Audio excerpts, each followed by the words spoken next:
So what we're working on today are pieces of pottery in the manner that the tribes would be using.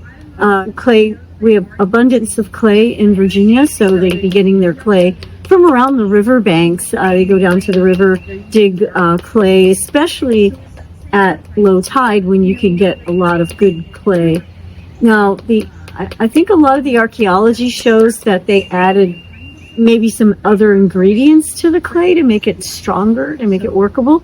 So crushed shell is one of the things that we understand. So through archaeology, they can look at shards of pottery and they can see those crushed pieces. So what that does when you add that ingredient in, it makes your clay stronger, because the clay, just the plain clay out of the riverbank, might not hold up to the baking process or the firing process that it's going to go through.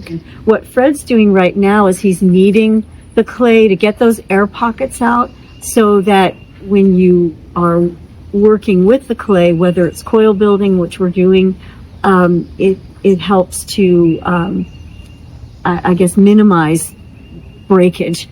And so we all have our different tools and things. So I have my favorite sticks that I use, my favorite smoothing stones and things like that. The pots are started by creating a little pinch pot and then paddling it into a cone shape, so that cone, when you're cooking with that pot, will set down in the hot coals or ashes of the fire.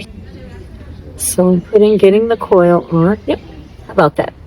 And just keep blending away and blend. I like to blend on the inside first, and then I go ahead and blend on the outside. So I just take and pull that down. It looks a bit messy right now, but I do have a lot of tools that enable me to smooth the clay, so that when I'm finished with the piece of pottery, you won't see where I've actually added the coils.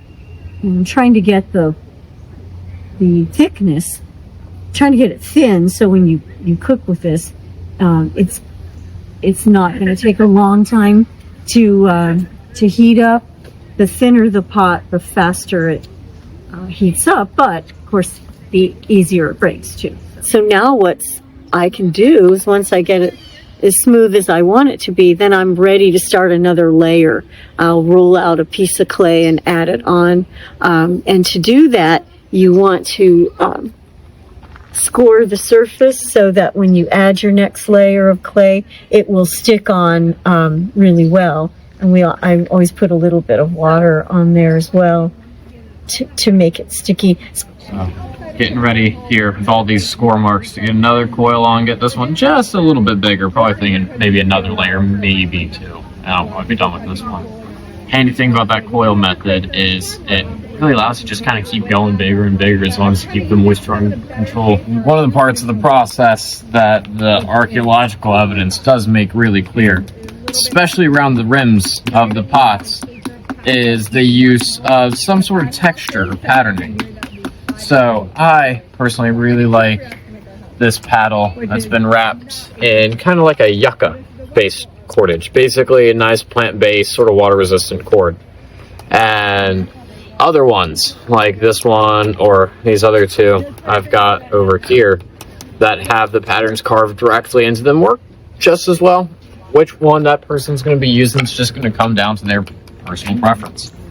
But this helps both to get a little bit extra better grip on it, a little bit of decoration, right, rather than just having a sort of boring, smooth-walled pot, as well as to kind of thin and shape up the sides of that pot. So there's several ways you can fire. You can fire above the ground, or you can dig a dedicated fire pit for baking the clay. Because once the pots are finished and fired, you can do whatever you need to do with them. For me, I would say the most important thing to keep in mind about a lot of Powhatan style pottery is that, like a lot of other things in their life, while it's primarily a utilitarian item, think about your pots and pans at home, right? Nothing too fancy, You've probably got your particular favorite set. Maybe you chose cast iron or stainless or whatnot for your reasons. But for the Powhatans, they're making their own pots. Right. So, in addition to that utilitarian item, there's still a lot of the expression of the self in that pot, both of your personal cooking preferences. How big of a pot does that family have, or how big of a family do they have? How thick, how thin, as well as what sort of styles or decorations do they think are just kind of nice to have around it too. And even with all sorts of other items, main tools, clothes, and whatnot, there's going to be a lot of those similar sort of considerations. Relative utilitarian item that still has that sort of personal touch to it. Yeah. It tells you a lot about sort of what that person likes. And I usually use a thumbprint, finishing off my pieces of pottery. Go, okay, that's an Anastasia pot. And, you do a lot of designing, like drawing into the clay on yours. So I think we all have our individual touch that you could tell if it's a Fred pot or an Anastasia pot, piece of pottery. So I think that's kind of neat because we're doing the same, making the same containers, but we're all doing it, we decorate it a little bit differently. So you have kind of like have a signature. Definitely. Even in a lot of the sherds of pottery that come up naturally. I mean, it's basically a man-made rock. Don't go anywhere once it goes in the ground. And that'll preserve a lot of details. Yeah. In many cases, even including like the exact whorls of a fingerprint. Someone might have left 4, 8, 1,200 years ago. Oh, the tribes still make pottery. The Anastasia Pamunkey ladies still make pottery, and they're making it in the same traditional way that Fred and I are doing, and using the coil method to build the pots and making them large or small, depending on your needs, really. And so they do have a pottery studio on the reservations. Anastasia Pamunkey. The Pamunkey ladies have a great reputation for a lot of their pottery that they do and make. So they are definitely following the ancestry of making traditional pottery for cooking.